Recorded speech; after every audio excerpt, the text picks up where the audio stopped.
Hello guys, welcome back to my YouTube channel. So today I'll be showing you all how to make this structured sleeve. So just follow me. If you're just seeing this channel for the first time, do well to subscribe. And to my returning subscribers, I'm saying a big welcome to you guys.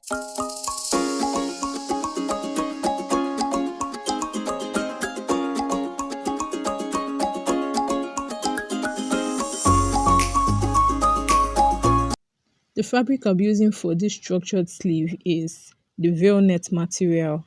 So here the first thing I did was to fold the fabric into four.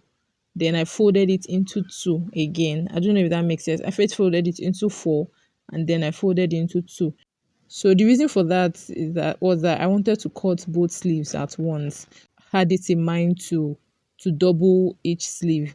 Since it's veil net to add more thickness, so I had to cut the four at once. So two for one hand and two for the other hand. The length of my client's sleeve is 23, so I added 1 inch seam allowance. And also, this sleeve is going to be an off shoulder sleeve. So, from the starting point, I took 4 inches off. So, I had to start tracing my 24 inches all through. Since the veil net is stretchy, I had to I had to measure 3.5 at my starting point. That's for the like the distance around the arm. Yeah, then I also came down. That's for my client's armhole is 16. So I came down with 9 inches. I took four out. Then I just measured the remaining, that should be five. Yes, remaining 5 inches. So it's supposed to be eight, but 1 inch for allowance. And in case anything, if it's too tight, you can just easily increase it, you understand? Yeah, so that 1 inch is for allowance. Her round sleeve is 7, and since the fabric is on fold, I had to measure 3.5, and then I also gave it 1 inch seam allowance. I joined the round sleeve marking to the armhole marking with a long straight line, and then I went on to cut out the parts that I'll be using for the sleeve. So here I have my 1, 2, 3, 4. I have my 4 pieces. I'm just going to set this aside and start working on the main reason why we're here. So there's going to be something like ruffles on the sleeves. So here I folded my fabric into it, and I just went ahead to cut the top part to make it even. And I want my ruffle to be 5 inches, and then I used my cutout to cut another piece. So it's time to sew, guys, and what I'll be doing here is that I'll be joining two. I cut 4 pieces for the sleeve, and I said I was going to be joining two together as one sleeve to make it thick. Yeah, so just imagine one of them is the lining, like one piece is the lining for one sleeve.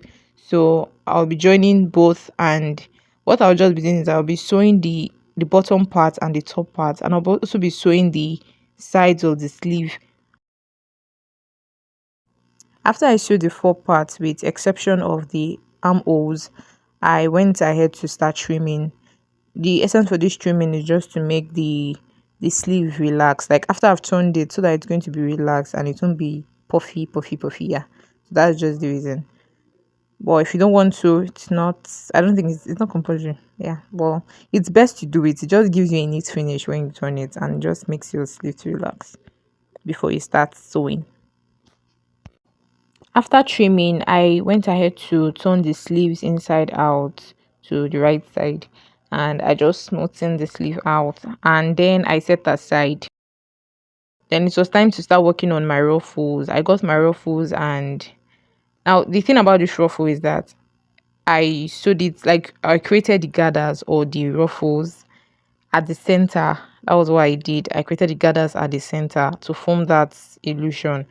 So I got my ruffles folded into two, and I had to run a very long loose stitch at the middle at the middle of the 5 inch you get, so that's 2.5.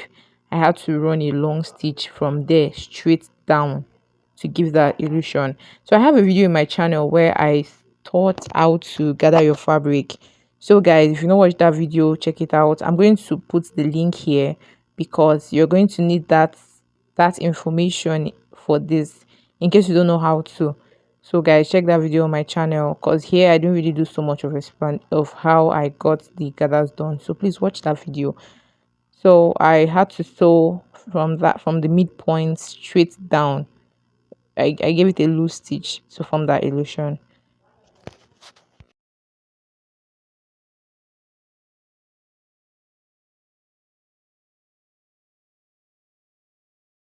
So for sewing my gathered ruffles onto my sleeve at the center, like I explained, I had to, guys, for this part you just have to be very patient because the this sleeve, how beautiful it will come out is dependent on how patient and how you're going to be very careful with it.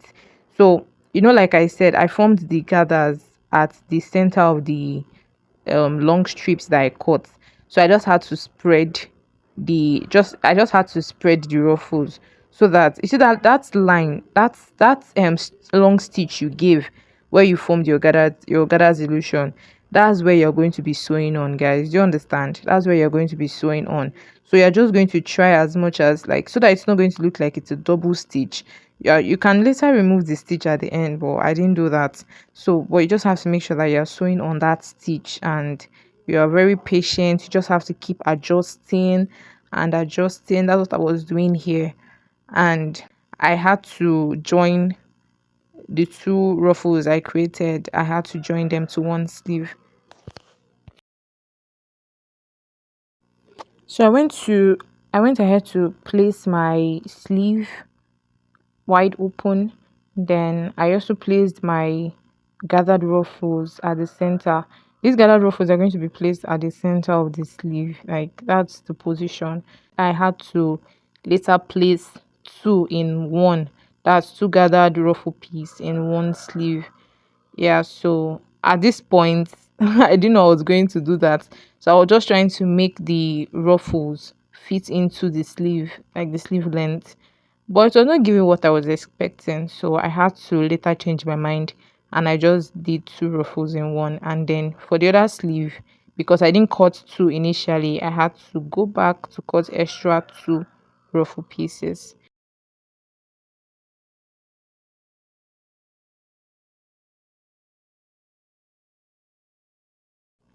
After joining my gathered ruffles to the sleeve, I had to start trimming excess thread just to ensure that the finish is very neat. After trimming, it was time for me to close up my sleeve. Then what I did was I folded and I folded on, that's right side facing right side. I ran a stitch on the wrong side of the fabric. So I had to sew with half inch seam allowance. I remember I left 1 inch seam allowance and I used half to turn over the fabric. Then it's remaining half, so I just had to go in with half inch. So guys, I'm done sewing now and all that's left for me to do is to turn the sleeve inside out and see what it looks like.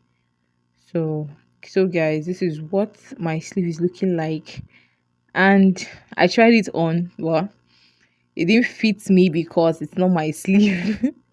My client is more on the slimmer side, so it's when she tried it on, it was perfect on her, but it's not my size. But guys, hope with this video you've learned something, and you've learned a lot actually. And next time when you just want to spice up that sleeve, you have an idea on what to do. Okay guys, so thank you so much for watching my video. At this point, bringing the video to a close. So thank you so much for watching my video, guys. And if you are just in this channel for the first time, do well to subscribe to my YouTube channel. We have like amazing content on this channel and there are more to come, guys. So please do well to subscribe to my YouTube channel. And to my returning subscribers, thank you so much for always sticking, for always coming through, guys. You guys are amazing. And congratulations to us. We just hit the 50 subscriber milestone. And guys, thank you so much. I want to use this opportunity to say a very big thank you once again. Thank you guys for all that you're doing for me. And till next time, guys, stay happy, stay positive, and stay stylish. Bye.